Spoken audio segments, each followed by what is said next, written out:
Egaa hordoftoota kiyyaa yeroo baay'ee jechuudha onna nama gaafattan tokko rabbii jedhii simboo kana no deebisuu irratti nama gaafattan osoo akkasnaan jedhuu baattanii maaliif jennaan wannan irraa hubannoo qabu jira wannan irraa hubannoo hin qabne jira.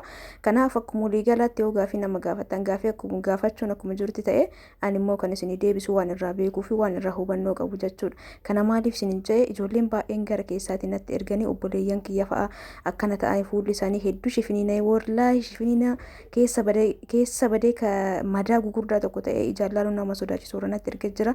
Horoonni rakkoo akkasii isin mudate jalqaba aga akkas ta'uuf irra hin laalina.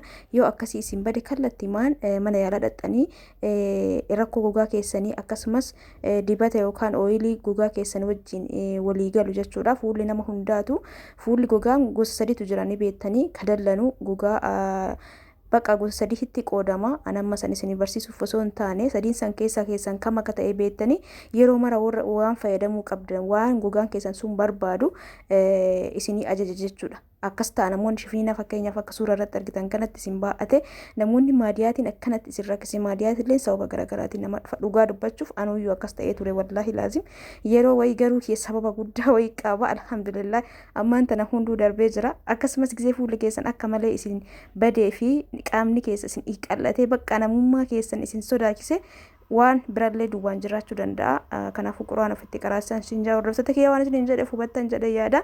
Salaamtallee hin daganne assalaamu alaykum warahmatullahi wabarakaatu. Jirtu hordoftoota Zimboo Tube hundi keessanuu akkam jirtanii fayyaa keessanii alamanni isaa namni keessan dalagaa fi akkam sinjaa hordoftoota kiyya na bira bareedullah alhamdulillah isin biras bareeda ka ta'e abdiin qaba.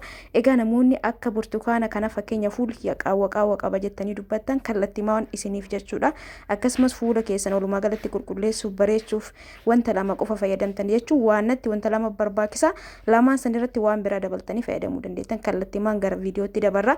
Maal isinin jedhee fi fuulli kee yeroo wayii wallaahi fuulli kee baay'ee diimaa qulqulluudha jechuudha jalqaba garuu mootuu akkuma jalqaba sanitti hin turu osoo ofirratti hin beekin baay'ee takkana badee maadiyaatiin godhatee qaamni kiyya hir'ate wallaahi haga namni ilaaluun bakka jechuun akkami isinii hima adaa ilmi namaa kun gaafa ol ka'ee deemu jechuun wallaahi baay'ee ilmi namaa takka ulfaataadha.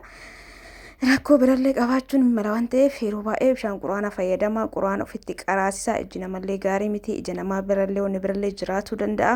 Hundumaafuu jechuudha hordoftoota kiyya kana wanni ani isiniin jedheef waan ofii keessa darbeef maybe fuulli nama tokko sababa garaagaraatiin akkas ta'uu danda'a kan jedhuudhaani yoo balleesse dhiifama. Amma kallattimaan kireemii akkana jiru kana isinii ba'a jechuudha. Wanni isin fayyadamtan quncee burtukaanaa fi kaarotiidha jechuudha. Kaarotiin vaayitaamin C kan badhaadheedha. Agartuu ija keenyaafillee gogaa keenyaafillee tanaan dura juusii hojjedhe isinitti agarsiise wallahi laazim juusii burtukaanaa juusii kaarotii kekembarii biyya keenyatti maal akka jedhamu hin beeku juusiiwwan kanneen fayyadama keessa keessanii ka'ee haga gubbaa keessanii isin tajaajila. Yeroo baay'ee juusii akkana kanneen fayyadaman isin jaa baay'ee takka bareeda.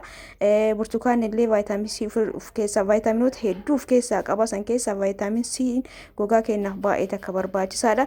Kanaaf kallattii maal gootanii kaarotii faqafattanii quncee burtukaanillee akkana qopheeffatanii meeshaa qulqulluu keessatti bilcheessitan hubadha. Meeshaan isin itti bilcheessitan ka gizee biraa waxii itti gootan ta'uu qabu jechuudha. Akkasumas wanni itti fayyadamtan hunduu waan qulqulluu waan waxii ittiin bilcheessine ta'uu qaba. Quncee burtukaanaatii fi kaarotii faqafaqame san waan qulqulluutti naxxanii bishaan kubbaayyaa lamas ta'uu danda'a tokkos ta'uu danda'a itti naxxanii bilcheessitanii jechuudha. Daqiiqaa 10-15 akkasuni akkaataa istoofii haayilii keessanitti murteessanii garuu haala saniin bilcheessitanii akkuma argitan kan egaa akkasii bilcheessanii booda jechuudha hordoftoota kiyyaa of eeggannoo guddaa godhuun hattaa waan waliin dhooftanillee waan waxii ittiin hojjanne tanaan dura waan ittoo ittiin hin goone ta'uu qaba. Egaa inni bilchaateen booda haga takka dhimbiibdanii maal gootanii irdii itti maxxan harcee irdii yeroo baay'ee viidiyoo keessatti irdii gizeen fuula kiyyaaf fayyadamu irdiin kun kan nyaataati irdiin kun akkamiitiin faayidaan irdii maali jettan. Egaa wantootni akkanaa kunniin wantoonni uumama mana keenya keessatti qopheessinu yeroo gabaabaa keessatti jijjiirama nuuf fidu. Kireemii nama fakkeenyaaf hoo dibattan haga torbaanii hoo dibattan jijjiirama qabaatu danda'a. Akkuma ariifatee fuula keessan isin jijjiirresa yeroo isin fakkaata malee yoo isa dhiistan gogaan keessan hedduu takka isin jalaa dafee dulloomuu amala dafee dulloomuu qaba. Gogaa keessan isin haphisa gaarii gaarii miti jechuudha. Garuu wanti uumamaa kun suuta suutaan gara nafa keessanii suuta suutaan barataa yoo deemee wallahi baay'ee takka bareedaadha. Namni waan daddafee inni lawuxii hin finneef jijjiirama hin finneef abdii irraa kutattan malee jechuudha. Hordoftoota kiyya wanti tokko akkuma dafee waan tokko jijjiiruu qabu dafee akkuma jijjiiru san faayidaa akkuma dafeetiin kireeminaan fuula keessan isin jijjiiruu danda'a. Miidhallee akkasuma qaba jechuudha yeroo isinitti mul'atu malee.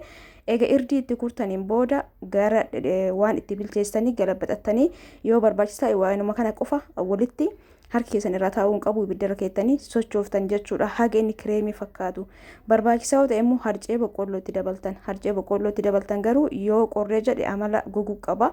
Itti diqqeessaa yoo ta'e illee jechuudha. Yookaan isin jalaa gogaa yeroo baay'ee ni fayyadaman harcee boqqolloo fuuluma kiyyaa jedhee bitadhe jechuudha. Baay'ee takka bareeda. Harcee ruuzaa fa'aa osoo fayyadamtanii daranuu bareeda. Harcee ruuzallee maashinumatti daakkattanii waan qadaada qabu wayiitti naqattanii harcee boqqolloo kanallee gis tokko bitattanii hojjettan waan qadaada qabu wayiitti naqattan irdillee akkasuma harcee bunallee akkasuma saniin booda torbaanitti yeroo sadii wantoota kanneen walitti mattanii ka gara kireemiitti dalagamu kanallee gara kireemiitiin akkanatti illee dalagachuu dandeettanii. Noormaali immoo fakkeenyaaf amma yeroo baay'ee buna fayyadamaa isiniin jedha. Bunni baay'ee takka bareeda gogaa kenna wallahi laazim isinii kakadhaan hedduu laaffisa. Mee fayyadamaatu maaksii bunaa sannaa hima horii fayyadamtan maaksii bunaa dammaa fi sukkaara olii gootanii guyyaa torbaanitti yeroo lama torbaanitti yeroo sadii yoo fayyadamtan hatta warri koomeen keessan isin goggogu isa dabalatanii sa'aati lama hanga sadii feestaalii lugu keessanii godhatanii kaalsii godhachuudhaan sa'aati lama hanga sadii turtanii ofirraa dhixxan maashaallah hedduu taksiinii laaffisa. Namni hedduun garuu michii sodaata bunaan illee duraan sodaadha ture garuu amma na barateera fuudhee jechuudha. Akkaatama barata keessaniiti haasawatti goree agni kireemii ta'e akka namatti waliin geettan ufumaan kireemii ajaa'ibaa tokko ta'a saniin booda irraa buustanii gara waan biraatitti galabaxxanii eegasiin booda maal gootanii qibaatii joonsan qibaatii daa'immanii sana agartanii yoo qabaattan isatti gootan yoo qabaatiin olive oilii yoo qabaatiin kokonaatii kanneen keessaa tokko itti godhachuu qabdan jechuudha asirratti. Amma hantana kun akkanatti bareedee jira waan wayiitti galabaxattanii kireemii kana yoo barbaaddan guyyaa of dibattanii akka sa'aatii barbaadanii ofirra tursiisuudhaan ofirraa dhuguu dandeettan. Yoo isin irratti goggoguu adeemu inni isinii himaa yoo barbaaddan sa'a tokko barbaaddan daqiiqaa 30 daqiiqaa 40 daqiiqaa 30 gadi garuu baay'ee bu'aan qabu. Oo bareeda ta'e sa'a tokko ofirra tursistan yoo sa'a tokko taa'uu dadhabdan daqiiqaa 30 ofirra tursistan baay'ee takka baay'eessa isiniin jaa'u bilayyan kiyya.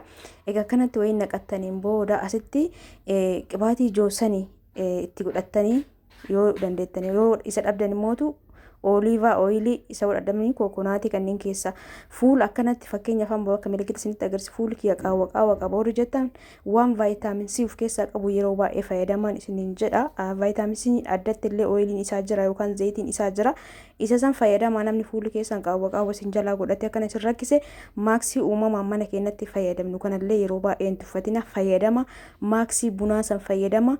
Warri isinii gadhiisee achi jala gaafii na gaafattan fakkeenyaaf anamma maaksii bunaa harcee bunaa nuskaaffee illee ni ta'a. Nuskaaffeen iddoo baay'ee mijataadha jechuudha waan laafuu fi kenna kun amma ni jajjabaataa kan manatti nu fayyadamnu bunni nuskaaffee walitti gootanii damma itti dabalattanii sukkaara itti godhuudhaan yoo barbaachisa ta'an itti gootanii yoo barbaachisan taane rakkoo miti. Bakka dammaa sana yoo dhabdanillee sukkaaraaf buna akkasumas bishaan godhuu dandeettanii walitti godhuudhaan fuula keessan dibattanii daqiiqaa 20 hanga 30 ofirra tursiisuu ofirraa dhiquu dandeettan jechuudha karaa biraatiin. Maaksii nama kireemii kana mootu akkuma dur isiniin jedhisan daqiiqaa 30 sa'a tokko ofirra tursiistan rakkoo hin qabu. Yoo barbaadan galgalallee haxaattanii ittiin rafuu dandeettan. Yoo fudhatte isin ulfaatu baay'ee hin ulfaatu garuu galgala gizee raftan fuula keessan garuu gizee kamuu kireemii kamuu maaksii kamuu yoo fayyadamtan jalqaba fuula keessan saamunaa dhiqattanii dhiqadhaa fuula qulqulluu irratti haxaattan. Akkuma argaa jirtan kana barbaadan kokonaatii yoo barbaadan joonsan yoo barbaadan waan barbaadan itti godha. Kana malee namni baay'een galgala maal osoo haxaannee bullee bareeda warri jettan ani ofii kiyyaa akka fayyadamu isinitti hima. Fakkeenyaaf amma kokonaatii yoo mana jiraate kokonaatii baaziliinii akkasuma mootu giriisiliinii waan sadiin kana walitti makee waan wayiitti naqadhaa galgala haxaadhee bula jechuudha. Noormaali ka maaksii of keessaa hin qabne yoo nu himi jettan ofii kiyyaa akka fayyadamu yookaan immootu yoo na biraa dhabdan baaziliinii fi baaziliinii qofallee fayyadamtan bareedaadha. Baaziliinii fi immootu qibaatii joonsanii dhabuu hin qabdan mana keessan keessa wallahi baay'ee takka bareeda fuula bareechuu keessatti qibaatii joonsanii namni hin beekne jira jedhee yaadu gisee baay'ee ijoolleef bitama. Inni sun baaziliinii wajjin mattanii galgala yoo kana xaa'attan ta'e fuula keessan hedduu takka isinii bareecha. Egaa hin tuffatina wantoota uumaman mana keessatti qophaa'u kanarratti mee anumatti isiniin jedhee ji'a tokkoof mee wanta fayyadamtan gara wanta uumamaa kanatti dachaasaa hin jawwarri kireemillee fayyadamtan warri san hunda keessa dabaree isin rakkise immoo mana yaalaa dhaqxanii gogaa keessan isa eegalaalchistaniin booda wanni isaan isinii ajajan sanitti fayyadamtanii yoo fuulli keessan isinii sirraa'ee wanta uumamaa kana deebitanii kanuma fayyadamtanii jechuudha. Hordoftoota kiyya akka waa irraa hubattan abdiin qaba. Itti fayyadama hundi keessanuu irraa gammadan jedheeti yaada. Egaa haganuma isiniin jechuu fi namoonni gaafii garaagaraa na gaafattanii namoonni meeshaa ana biraa qabdan obsaan eeggadhaa meeshaan isinii bahutti jira. Egaa baay'ee keessan immoo meeshaa xixiqqoo irra ta'e osoo viidiyoon godhin ergaa jira dhugaa dubbachuuf biizii ta'eeti malee meeshaa keessan waraabuu jibbeeti miti. Asirratti viidiyoo gadhiisuun kiyya anaafuu faayidaadha. Garuu xiqqoo biizii waan ta'eef garii yuutuub irra gadhiisaa hin jiru jechuudha. Warri yuutuubii hordofu immoo waan badeetti fakkaata hin banne namoonni meeshaa barbaadanillee gara keessaatiin koota lakkoofsi kiyya kunoo asirra isinii kaaya duwwaa 9 duwwaa 121 duwwaa 673 karaa waasaappiitiin heeloo jedha. Egaa hundi keessanuu laayikii sheer gochuu hin dagatina.